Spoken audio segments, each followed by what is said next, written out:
में स्वागत है उनका? हम लोग तो सबका साथ, सबका विश्वास, सबका विश्वास वाले हैं। जो भी हमारी नीतियों का समर्थन करे वो हमारे साथ है। डॉक्टर साहब, कार्यकर्ता सम्मेलन है, बाहर होर्डिंग लगी हुई है, पर उसी थाली आपके पार्टी का चुनाव निशान उस पर लापता कमल का फूल केवल दिख रहा है। देखिए, अभी आपको आप मालूम है कि जब पार्टी अभी हमारी 5 सीटें भोजनभरी थाली से जीती और 5 सीटें हम भारतीय जनता पार्टी के चुनाव से जीते। भारतीय जनता पार्टी और निषाद पार्टी अलग नहीं है, हम दोनों के एक मानते हैं और कहीं भी स्प्रिंटिंग हो गई तो मुद्दा नहीं बनाना चाहिए। और अभी हम लोगों की पार्टी बढ़ रही है और धीरे धीरे जब वो रजिस्टर्ड हो जाएगी तो हर आदमी के दिलों में पार्टी है, दिलों में नारा है, दिलों में विचारधारा है, सोच है। वो समय आने पर बटन दबाया जाता है और उस समय उनको मालूम है हमें कहाँ बटन दबाया। बीजेपी ने 80 का 80 टारगेट रखा है, उत्तर प्रदेश में पूरा होगा, हम लोग देखेगा। मैनपुरी क्या हार रहेगी? मैनपुरी की हार कितना असर डालेगी? देखिए, आज के दिन में उपचुनाव को कोई नहीं देखा जा सकता। आज के दिन में जनता हम लोगों के साथ जुड़ रही है, जहाँ हम लोग कमी है उसे दुरुस्त कर रहे हैं और जनता के साथ उनकी आवाज़ में आवाज़ मिलाकर अपनी सरकार को जनता के द्वार जा रहे हैं। अब निश्चित रूप भारतीय जनता पार्टी हम तो बाहर और उस पर मंथन कर रही है और जो कमी रही होगी उसे दूर करके हम आगे 2024 के चुनाव की तैयारी कर रहे हैं। निश्चित रूप से हम लोग आज ये जो भी हमारे कार्यकर्ता हैं वो अपने समाज के भविष्य के लिए, आने वाली पीढ़ी के बेहतर भविष्य के लिए काम करते हैं।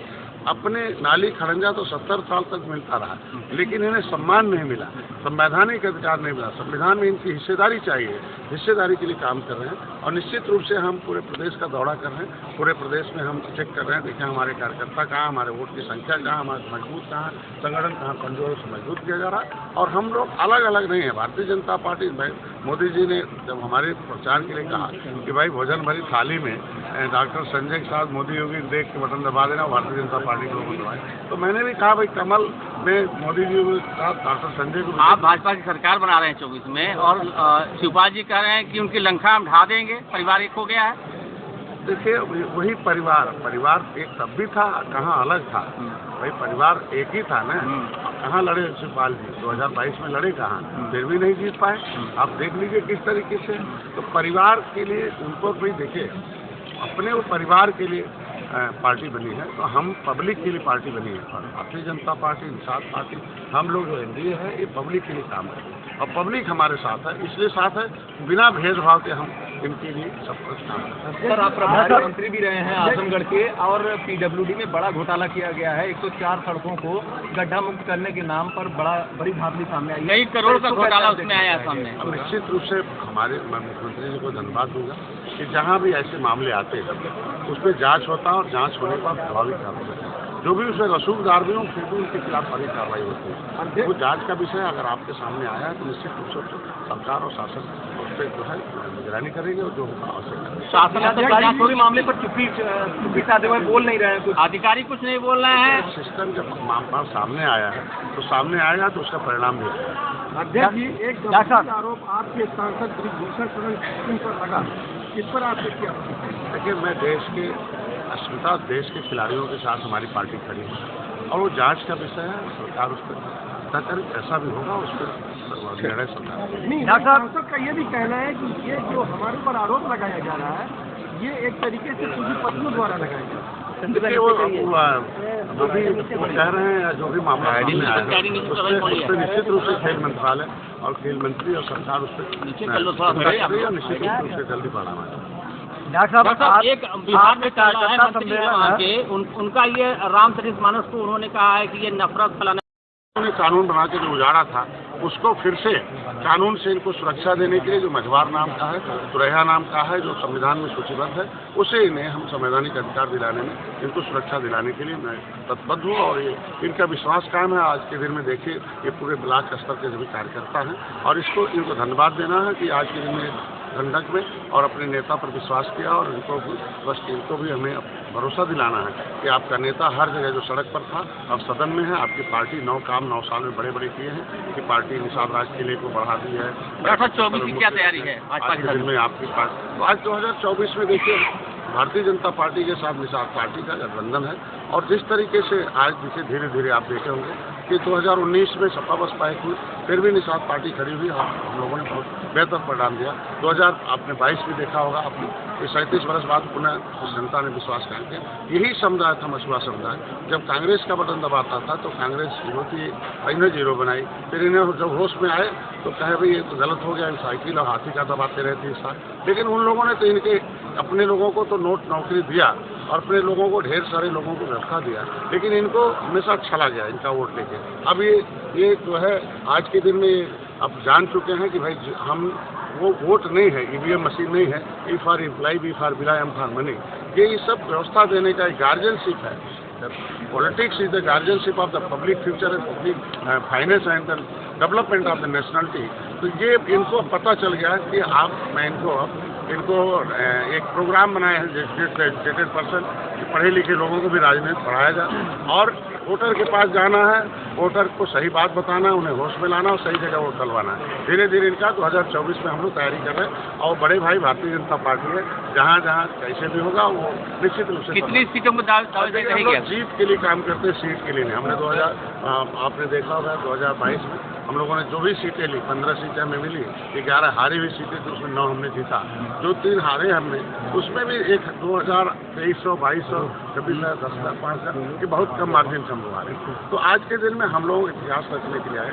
जो भी सीटें मिलेगी भारतीय जनता पार्टी लालगंज पे नजर रहेगी आप बैठक में जितने 400 आपने कार्यकर्ता और नेता मुझे कहा कि अपने आप को स्थायी था नए वर्ष पर, और एक अभी 13 जनवरी 2013 को मैंने जो संकल्प किया तो प्रत्येक वर्ष की बात इस बार विशेष रूप से इन्होंने शक्ति खंडक में पूरे प्रदेश के लोग आए थे और माननीय मुख्यमंत्री जी उसमें आए थे और इनके लिए तो मेरा संकल्प उसे संकल्प पूरा करने के लिए हम लोग संकल्प पूरा होने की तरफ बढ़ रहे हैं। और उसमें कार्यकर्ता किसी पार्टी को खड़ा और बड़ा कार्यकर्ता करते हैं, इसलिए इन्हें धन्यवाद देना था कि आज इस पार्टी की देन है कि माननीय प्रधानमंत्री, माननीय गृहमंत्री, माननीय मुख्यमंत्री जी इस चीज़ को है। हमारी सरकार पूरे प्रदेश में जीरो टॉलरेंस पर विकास के मुद्दे पर चल रही है और सफल सभी को हम लोग सफल बनाने के लिए पूरे देश के हम लोग 9 टीमें गई थी। हमें ब्राज़ील और अर्जेंटीना और मैक्सिको जाने का अवसर मिला था। तो उत्तर प्रदेश को उत्तर प्रदेश बनाने में हम लोग आ रहे हैं। जब से मेरी पार्टी आई है, आप देखें आजमगढ़ को लेकर हमारी सरकार एकदम चिंतित है, उसे विकास की तरफ ले जाने के लिए हर संभव प्रयास करेंगे। और जो चुनाव हुआ था यहाँ सबसे सर्वाधिक मत हमारे निषाद पार्टी को धरौलिया में मिला था। इसे लगता है कि निषाद पार्टी के तरफ जनता का विश्वास और बढ़ा है और उस विश्वास को कायम करने के लिए हमारे कार्यकर्ता जो महिला मोर्चा, युवा मोर्चा है, उनको नई कार्यकारिणी गठित हुई है जो हमारे जिले की है। अब इसे ब्लॉक की कार्यकारिणी को भी आगे ले जाना है।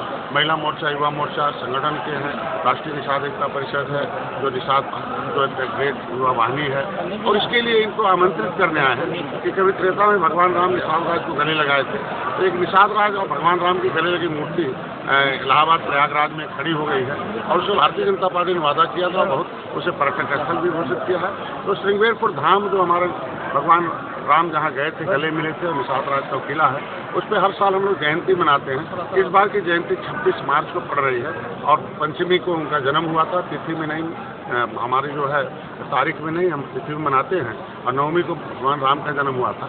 इस बार मैं प्रधानमंत्री जी को निमंत्रण देकर आया हूँ, गृहमंत्री जी को, कि मैं इस जयंती में आए और उस जो किले का निर्माण किया, पर्यटक स्थल घोषित किया, और इस मछुआ समुदाय के जितने भी मुद्दे हैं उसके लिए केंद्र और राज्य में सरकारें हैं, हमारा वोट बैंक है।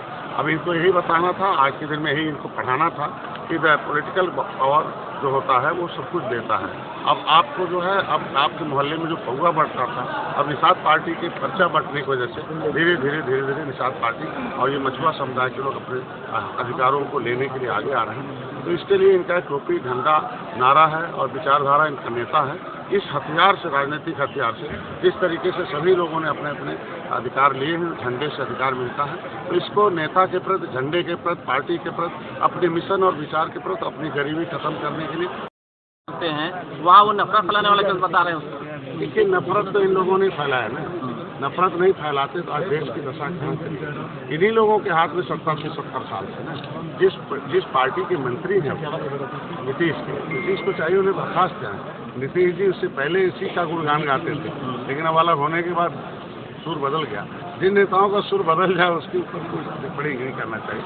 आज निषाद भगवान राम आराध्य हैं, देश के पूजनीय हैं, भारतीय संस्कृति के प्रतीकात्मक हैं। उन्होंने वो रावण राज का मतलब होता है दुख का राज खत्म करके उन्होंने सुख का राज और कमजोर बाली जैसे लोगों का साथ न देकर सुग्रीव जो कमजोर था उसको गले लगाया था। तो गले लगाने के लिए वो संदेश जो आज के दिन में है, और भगवान राम उस वाल्मीकि रामायण के आधार पर ही निषाद राज का किला है। तो हम तो किले को आज के दिन में हमने नहीं खुदाई की, पुरातत्व विभाग ने खुदाई की है। उसको मतलब पूरी दुनिया के उस वैज्ञानिकों ने उससे रिसर्च किया, और जिससे इतना ज्ञान है वो जाके निषाद राज के किले के देखा, भगवान राम को देखा। तो ऐसे टीका टिप्पणी करने वाले आपको लग रहा है कि मोदी योगी के राज में राम राज है? रामराज उसे कहते हैं कि सभी जाति सभी धर्म का बिना भेदभाव को उसको हम लगाए गले और उसको योजनाओं का लाभ दें, उनको सम्मान दें। स्ट्रक्चर कमेटी की रिपोर्ट कहती है कि मुसलमानों की दशा SC ST से भी खराब है। कि किसके समय आए, वोट दबाएंगे हाथी का, साइकिल का, पंजा का, और बदले में मुसलमान गरीबी पाए और उसका इलाज हम कराएं, उसका अनाज हम दें, उसका मकान हम बनाएं। इसी को तो रामराज कहते हैं ना, बिना भेदभाव के सभी जाति को। क्या आपको लगता है कि मुसलमान भारतीय जनता पार्टी की ओर आकर्षित हो? धीरे धीरे आएंगे ही आएंगे, जब समझ में आता। जैसे होता ना कि कहते हैं कि voter is the real God is voter in the democracy. वो भी वोटर हैं, लेकिन the unconsciousness of the voter जो है इन द डेमोक्रेसी। आज के दिन में 70 साल में उन्हें इन नेताओं ने बेहोश कर रखा, और बेहोश करके जो जैसा था वोट ले लिया, फिर उनको छोड़ दिया। तो आज मुसलमान धीरे धीरे तैयार हो रहा है कि मैंने 70 साल से क्या खोया क्या पाया है। आखिर उसमें देखे उनके चक्कर में पड़ गए तो कुछ ही लोग मुसलमान में अमीर हो गए, बाकी तो उसके 90% हो करीब।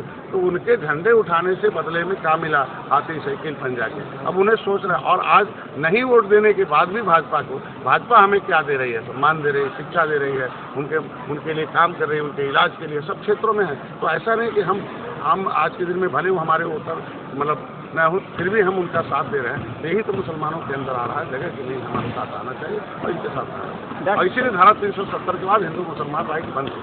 डॉक्टर साहब आपके भाई कब आ रहे हैं? कब आ रहे हैं एनडीए में? ओम प्रकाश राजभर जी कब आ रहे हैं? बड़े भैया हैं हमारे यहाँ, भैया हैं, और उनके सलाहकार जब बदल जाएंगे तो निश्चित जो सुबह कुछ और बुलवाते हैं, दोपहर को कुछ और, शाम को कुछ और।